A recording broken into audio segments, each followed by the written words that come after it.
आज मैं जिस शख्सियत का आप सामने इंटरव्यू लाने वाला हूँ वो एक रंगकर्मी है, एक्टर हैं, निर्देशक हैं, एक डीओपी भी हैं, मेंटोर गाइड भी हैं। उन्होंने रामलीला से शुरू किया था और बॉलीवुड तक का उन्होंने सफ़र तय किया है। उनके जो कुछ प्रोजेक्ट्स हैं वो है सिफा, एफटीआई से इन्होंने एक्टिंग में डिप्लोमा भी किया है। इंडिया मोस्ट वांटेड एक बहुत पॉपुलर शो आता था, उसके लिए भी काम किया है। और जी टीवी के एंकर मनोज रघुवंशी के साथ उन्होंने मिलकर काम किया है। तो चलिए मिलते हैं सुदर्शन मुंजाल उर्फ लक्की भैया।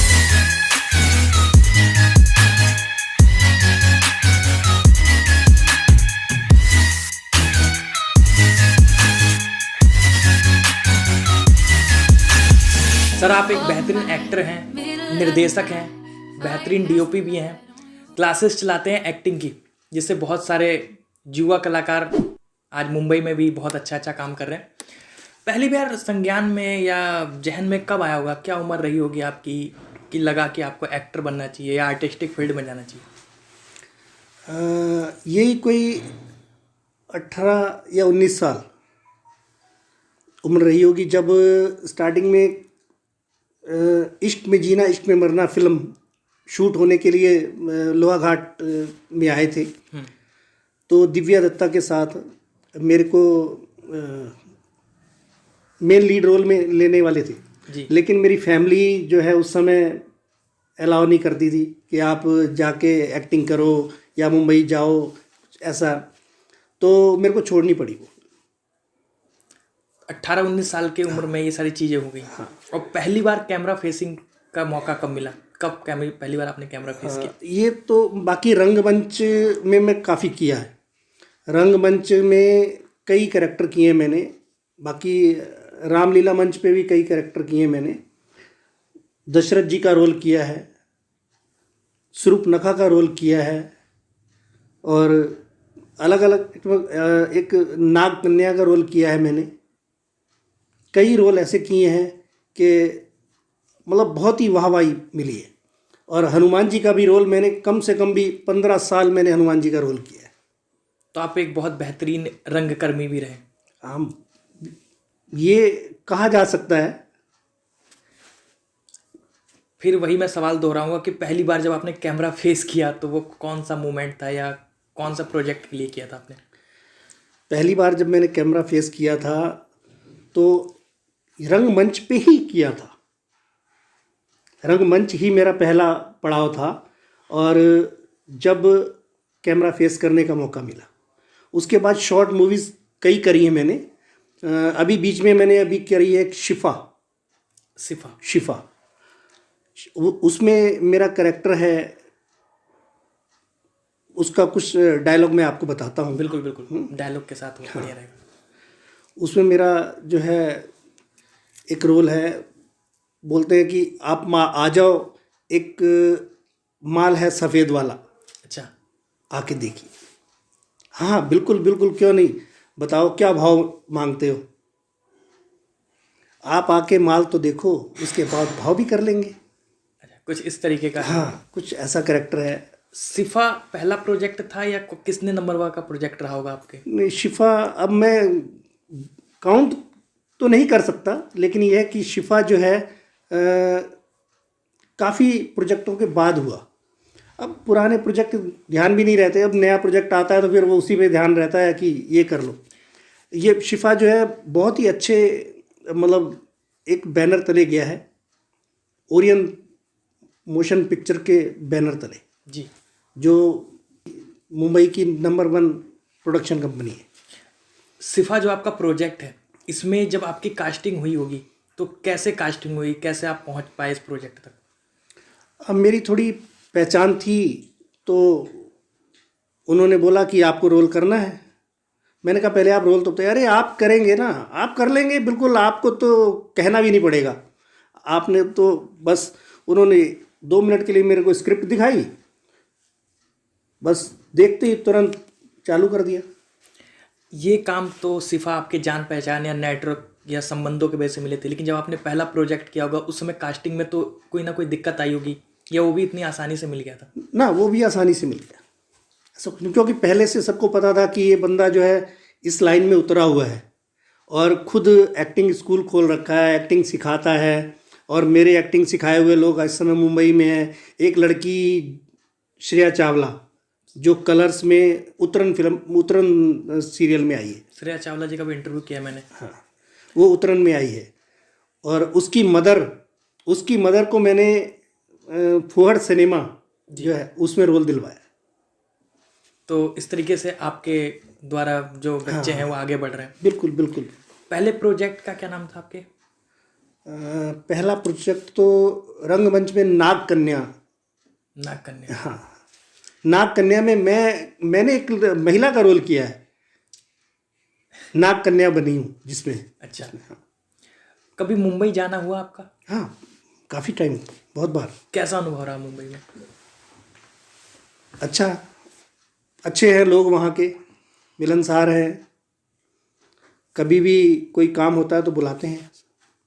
अभी भी एक प्रोजेक्ट है, जाने वाला हूँ, लेकिन अभी प्रोजेक्ट का नाम ना आपको बताऊंगा ना मेरे को पता है, लेकिन जाऊंगा तो तभी। कभी ऐसा नहीं सोचा कि यहीं बस जाएं, यहीं ठहर जाएं, यहीं कुछ कर लें, वापस कैसा अपने शहर की इच्छा ना हो?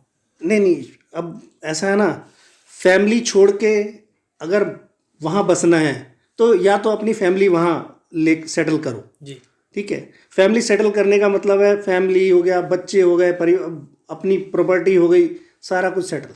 जी। सब कुछ बेचा नहीं जाता, पुरखों को नहीं बेचा जा सकता, ना पुरखों की प्रॉपर्टी बेची जा सकती है। नाहिद खान साहब का एक शो था इंडिया मोस्ट वांटेड, उसमें भी आपने कुछ हाँ, काम किया है? तो नाहिद खान साहब के साथ किया है मैंने। जो मनोज रघुवंशी जी हैं, इंडिया मोस्ट वांटेड लॉन्च करते थे, तो मैंने और नाहिद खान साहब ने मिल के उसमें काम किया है। तो वो शो क्या आपके करियर मेकिंग में कुछ हेल्प कर पाया? हाँ, क्यों नहीं। शो कोई भी हो, शो मस्ट गो ऑन। काम आप करोगे, सामने दिखेगा, काम सामने दिखेगा तो बिकेगा। भविष्य के क्या प्लान है आपको, एक्टिंग को लेकर, डायरेक्शन को लेकर, या फिर जो आप बच्चों को ट्रेंड कर रहे हैं इस लाइन में, उसके लिए? मैं तो चाहता हूँ मेरे सिखाए हुए बच्चे आगे बढ़ें। अभी भी मैं सिखा रहा हूँ कुछ बच्चों को, लेकिन ये है कि इस लॉकडाउन में अभी कोई आगे नहीं बढ़ पाया, ना कोई प्रोजेक्ट कर पाया। आगे यह है कि मेरे को खुद को रोल मिला तब भी करूँगा, उन बच्चों के लिए रोल मिला तो बच्चों को भी रोल दिलवाऊँगा उसमें। ऐसा नहीं है कि मैं अपने लिए ही करूँगा, उस बच्चों के लिए भी करूँगा। काम किस चीज़ से मिलता है, टैलेंट से या बिल्कुल, नेटवर्क से? टैलेंट से भी मिलता है, पहचान से भी मिलता है। भविष्य की क्या योजना है आपको इस फील्ड के लिए? भविष्य की योजनाएं तो यही है कि भविष्य अगर इंसान आगे बढ़ने के लिए कुछ भी करता है तो जो भी काम मिलेगा, अच्छा मिले बुरा मिले, लेकिन अच्छा मिलेगा तो अच्छा रहेगा, बुरा मिलेगा तब भी काम करना है। अगर काम करने वाला होगा तो करेंगे, बिल्कुल करेंगे। आने वाली जो युवा पीढ़ी है जो इस लाइन में कुछ करना चाहती है, अपना नाम बनाना चाहती है, अपनी पहचान बनाना चाहती है, उसके लिए कोई राय या कोई मशवरा आप देना चाहेंगे? बिल्कुल बिल्कुल, अगर कोई आना चाहे, फिल्म इंडस्ट्री में जाना चाहे, मेरे यहाँ से एक्टिंग अगर सीखना चाहे तो मैं फ्री ऑफ कॉस्ट सिखाता हूँ, कोई पैसा नहीं लेता हूँ। बट ये है कि मेरा नाम रोशन करेगा आगे, इसीलिए सिखाता हूँ। इस समय डिजिटल का बूम आ गया है, OTT का बूम आ गया है। लोग कहीं ना कहीं टीवी से या सिनेमा से लॉकडाउन के बाद मोबाइल पर शिफ्ट हो गए हैं और डिजिटली बहुत कुछ हो रहा है, बहुत सारे नए कलाकारों को मौका मिल रहा है। तो इसके लिए कुछ आप प्रयासरत हैं या कुछ ऐसा डिजिटल के लिए कुछ करने की कोशिश कर रहे हैं? बिल्कुल। अभी जो हमारे कलाकार हैं उनको प्लेटफॉर्म देने के लिए हम अभी एक यूट्यूब चैनल बना रहे हैं जी। जिस पे अपने कलाकारों को प्रोत्साहित करने के लिए उसमें काम देंगे। जी। और ये भी है कि उत्तराखंड में हम रहते हैं। उत्तराखंड की कई भाषाएं हैं, गढ़वाली है, कुमाऊनी है, पंजाबी है, सभी लोग मिलके रहते हैं। बिल्कुल। हर भाषा में कोशिश यही है कि हर भाषा में कुछ ना कुछ हम करें और हर किसी को प्रोत्साहन दें। साथ में ये भी है कि एक संगठन हम बनाएंगे। संगठन में ये है कि सभी को जोड़ के साथ में लेके चलें। जी। एक प्रोडक्शन हाउस भी बना रहे हैं, कोशिश है, प्रयास चल रहा है हमारा कि प्रोडक्शन हाउस हमारा बने उत्तराखंड में। अब फिल्मों का जो है अच्छा क्रेज होने वाला है, मुंबई से लोग आएँ तो इधर आके ध्यान दें। हमें भी याद करें, प्रोडक्शन हाउस से जो भी चाहिए, हमें कलाकार चाहिए हमारे या कुछ चाहिए, इंस्ट्रूमेंट चाहिए, तो हम प्रोवाइड करवाएं उनको। और नए नए कलाकारों नए अप्रोच मिले। हाँ, कलाकारों को जो है आगे बढ़ने का मौका मिले। तो सर आप हमारे फिल्मी चाणक्य के दर्शकों को क्या कहना चाहेंगे?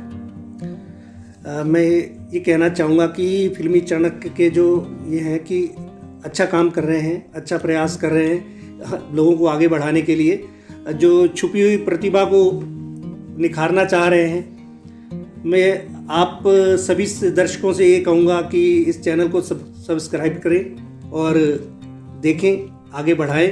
आप सभी का धन्यवाद। तो आज हमारे साथ थे लक्की मुंजाल, जिनको हम लक्की जी के नाम से भी जानते हैं।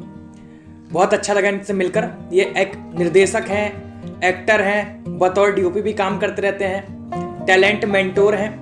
बहुत सारे प्रतिभाओं को मौका मिला इनके वजह से मुंबई में जाके काम करने का। तो तब तक के लिए see you soon. Just a week.